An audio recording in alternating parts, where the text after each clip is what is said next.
Vous avez aussi la possibilité de faire du coup de la veille documentaire via Zotero en suivant des flux RSS. Alors vous avez plusieurs façons de procéder. La première, ça va être par exemple de suivre des flux RSS de revues en particulier, donc soit des revues générales, soit des revues plus spécifiques à votre formation.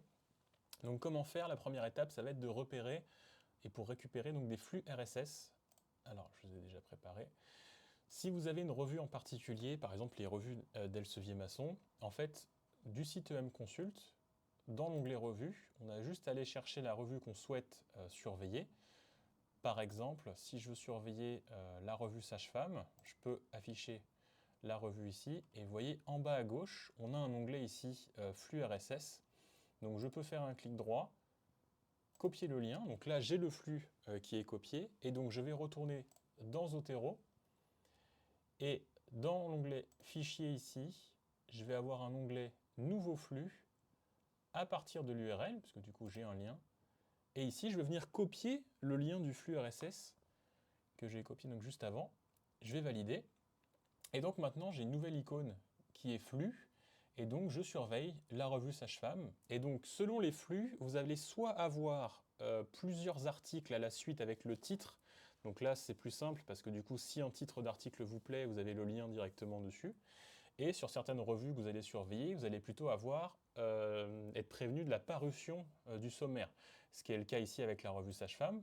Par exemple, si je veux aller vérifier, donc là le 16 mars, on a eu la nouvelle revue donc, du mois de mars, je peux cliquer dessus, et en fait en cliquant dessus, j'ai accès donc au sommaire de la revue, et là je peux regarder effectivement si j'ai un article qui m'intéresse, par exemple le recours à l'IA dans la pratique soignante sur la sage-femme, pourquoi pas, et derrière je vais prendre les autres options, par exemple Sciences Direct ou Clinical Key via votre ONT pour récupérer la ressource, ou venir l'emprunter au format papier aussi.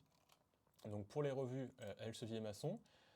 Ensuite, si c'est une revue par exemple que vous avez sur la plateforme Sciences Direct, là c'est le même principe, c'est-à-dire que on va aller reprendre par exemple la revue Éthique et Santé, je vais la chercher. Donc elle est présente ici, je vais pouvoir cliquer dessus. Et sur le même principe, il faut qu'on aille retrouver du coup le flux RSS. Et en fait, quand vous êtes ici dans Articles et Sorties donc, et Numéros, en fait vous avez le flux qui est en bas. Donc sur le même principe, on peut cliquer. Il vous propose de copier le lien directement. Pareil, mon lien est copié, donc je le garde. Je vais pouvoir faire nouveau flux ici, à partir de l'URL. Je vais coller mon lien, je vais valider, et j'aurai l'ensemble. Donc là, vous voyez, par rapport à la revue Sage-Femme, où j'avais que la mise en ligne des différents sommaires, il faut que j'aille voir, là j'ai un visu directement sur les titres. Donc là, c'est encore mieux, c'est plus simple. Si par exemple, je veux le sens de la vie, ça m'intéresse, pourquoi pas, je vais cliquer dessus, et je suis automatiquement basculé, je suis humain évidemment, hop, et je suis basculé sur l'article. Derrière, donc comme je suis connecté ici, je peux le récupérer le PDF, je peux récupérer mon DOI si je veux créer la référence, hein, je vous laisse revoir aux vidéos précédentes, mais j'ai accès aux documents. Donc je peux en faire effectivement un outil de veille documentaire. Sur le même principe, je peux faire la même chose sur des revues sur Kern, c'est-à-dire par exemple la fameuse revue Santé publique.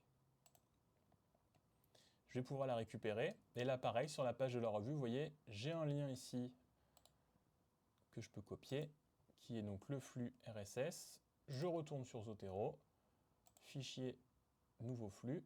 À partir du lien, je vais coller mon lien du flux. Hop, et voilà. Donc santé publique, c'est pareil. Alors la santé publique, selon les numéros, soit j'ai des numéros qu'on appelle variables ou des numéros thématiques. Quand c'est des numéros thématiques, on vous le précise. Donc ça peut être sur un sujet qui vous intéresse. Sinon, généralement, on a soit des numéros où vous avez que des articles différents, donc hors dossier, hein, ce qui s'appelle varia, ou alors des résidences de congrès, etc. Donc après, si ça vous intéresse, il y a juste à double-cliquer dessus aussi, et vous êtes redirigé vers le lien. Voilà, donc l'idéal, c'est savoir quelle revue surveiller, hein, si besoin, mais on peut effectivement surveiller différentes revues via ce biais de flux RSS, peu importe la plateforme, si vous êtes sur EM Premium ou EM Consult, sur Sciences Direct, sur Kern ou d'autres. Il suffit juste de repérer effectivement le flux RSS. Ensuite, une autre option, ça va être de passer par exemple Google Alert. Au niveau des termes, donc là je suis connecté avec mon compte perso. Je peux mettre mon item ici, par exemple si je veux mettre douleur pédiatrique, ici, je vais pouvoir créer l'alerte. Et si je développe ici afficher les options, je peux choisir, donc si je veux des choses effectivement en français, au niveau des langues, que les résultats. Et quand vous voyez ici envoyer à, donc soit je le mets sur mon mail perso, mais sinon je peux aussi générer le flux RSS. Donc je vais pouvoir créer l'alerte. Donc j'ai mon alerte qui s'est ajoutée ici, et vous voyez sur le même principe, j'ai le flux RSS. Je vais pouvoir donc copier le lien. Encore une fois, mon lien est en mémoire, je vais ajouter le flux ici, nouveau flux à partir du lien. Je vais valider mon lien et j'aurai une alerte ici aussi. Donc dès qu'il y a une publication effectivement sur le sujet, ça va apparaître ici. Donc ça, et on a une autre option qui est par exemple sur des sites académiques, des portails, tout ça, on peut aussi sauvegarder par exemple une équation de recherche. Donc sur la plateforme, donc sur Bayes, vous avez la possibilité, il faut juste créer un compte gratuit parce qu'en fait pour que vous gardez l'historique en mémoire, il faut que vous puissiez être connecté. Donc là en l'occurrence, j'ai créé moi un compte, donc je vais pouvoir me connecter. Mon mot de passe, ça. Voilà. Donc là, je suis connecté, donc je peux faire ma recherche simple, recherche avancée, et surtout, j'ai accès à l'historique de recherche. Donc l'historique de recherche, c'est toutes les recherches que j'ai lancées, hein. Et ce qui va être intéressant, c'est que je vais pouvoir récupérer le flux RSS de ces recherches.